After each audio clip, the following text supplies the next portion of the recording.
Subs, I imagine you're pretty pleased after that. Immensely proud of the boys. We've had a bit of adversity this week, and right to the final minute, out to the final selection of the team, we thought we had Fee and we didn't get him, so we had to shuffle it around in the last session. So to put a performance in like they did is a credit to him. I thought all the guys that were thrown in and did the jobs in different positions, I thought were great. So I'm a believer, I always was. It's backs against the wall mentality, a bit of siege mentality, and I know people had doubts at 18-0, and we talk about the momentum swings that we lost, and we have, and they had the momentum in that first 20 minutes, but we wrestled it back, which were really pleasing, and going in 18-12 at half time was certainly a positive dressing room. And what I said to them at half time, if you're in this at the last hurdle, you'll win it, and thank goodness we did, and it was tense and it was tight, but I thought, as application, as attitude, as commitment, all them trigger words that people use, I were outstanding, because we've had a tough week with the number of injuries and etc. Seems like a fairly obvious question, but if you don't score them 2 tries in the last 10 minutes of the first half, how hard is it to come back for 18-0? And 2 tries seem to really build momentum for your side. Yeah, and different changing room. It'd have been a doom and gloom changing room, 18-0. Going in there, we scored the last 2 tries, and I go back to I thought we defended really well in the first half. Those 3 individual errors, not systems and things like that, or individual errors that causes the problem, and they put their hands up and have no problems with that. So that was an easy fix up.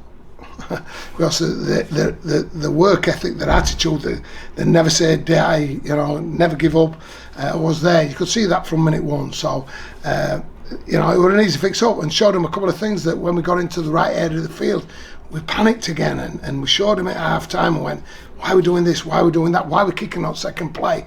Build the game, build the set. And I thought we did that towards the end. And I think often I give people a bit of a single people out, but I thought the effort from Corey on Ben Crooks when he got back there, not only to make the tackle because he looked like he was scoring, but he had to take the ball off him at the same time. What a massive play. The momentum swung back to us again then, and I thought then we got tidy. I thought we kicked the ball, hang it up in the areas, wait for the mistakes, built a bit of momentum back, and look, we can score, we can play.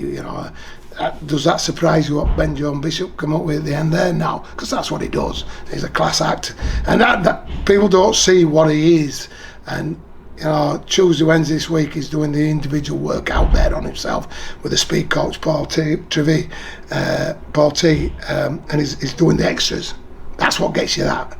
And people don't notice the extra little bits that people like Bish do. So a great result, and look, it just gives us the confidence to crack on, because there's a little bit of, they've had a little bit of doubt and all that. Now we need to crack on for the last 7 games and cement us place as high as we can up in them top 6. You're right to mention that moment from Corey. Truly a moment that changed the course of the game.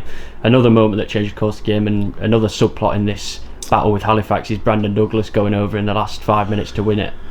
If I told you that was written in the script, would you believe me? No, obviously, I think he'd have run through a brick wall there and then to score that try. It was fitting. And he's still committed to us. We've got to finish the job in hand. But that's just typical of Dougie. When he wants, he can and does what he wants, and he's a big, powerful sod, isn't it? So fitting that he got it, but there was a lot of work around that to get us into that sort of position. So he'll be talking about that for years to come. Maybe not next year. And just to finish, we've not had scenes like that at the OP really since the first game against Widnes. It seems to be a really nice moment between you, the fans, the players, and the fans, and that's what it's all about, isn't it? Electric. The atmosphere was electric. I strutted across to the dugout at the last 30 minutes just to see where we were at and that, and the atmosphere was electric. And the Sheffield public have never had that. We had Don Valley, which were a great stadium in its own right, but it had a running track around it.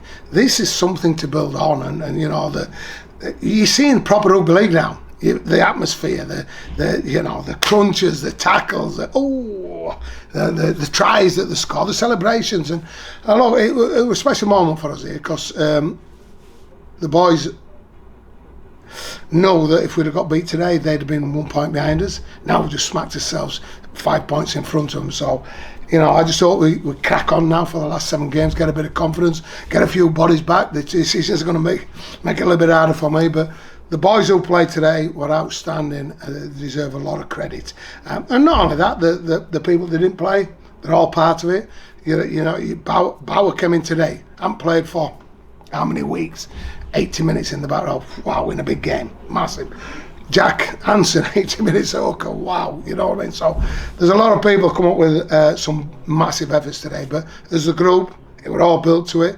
And if I said to you that I said we'd win before the game, half time, you won't believe me, but I did, because I know that sometimes it just goes your way. Sometimes you work hard and you've got that mentality that you get the bounce of the ball, the rubber, the green, and the bit of adversity, the back's against the wall, we raise the bar, and that's a credit to the players.